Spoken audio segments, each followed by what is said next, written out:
ઈડર તાલુકાના ઉમેદગઢ ગામમાં આવેલ શ્રી કેળવણી મંડળ સંચાલિત વિદ્યા મંદિરમાં આજથી એસએસસી બોર્ડ પરીક્ષાનો પ્રારંભ થયો હતો। પરીક્ષાની તૈયારી કરી રહેલા વિદ્યાર્થીઓમાં ખાસ ઉત્સાહ અને આત્મવિશ્વાસ જોવા મળ્યો હતો।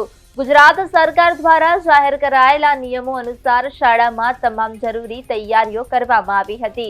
પરીક્ષા કેન્દ્ર પર શિસ્તબદ્ધ વ્યવસ્થા, ચકાસણી પ્રક્રિયા તેમજ માર્ગદર્શનની સુવિધા ઉપલબ્ધ રાખવામાં આવી હતી। પ્રવેશ દ્વાર પર વિદ્યાર્થીઓને તિલક કરીને શુભેચ્છા પાઠવતા તેમને પરીક્ષા હોલમાં પ્રવેશ આપવામાં આવ્યો હતો, જેનાથી વિદ્યાર્થીઓમાં સકારાત્મક ઉર્જાનો માહોલ સર્જાયો હતો।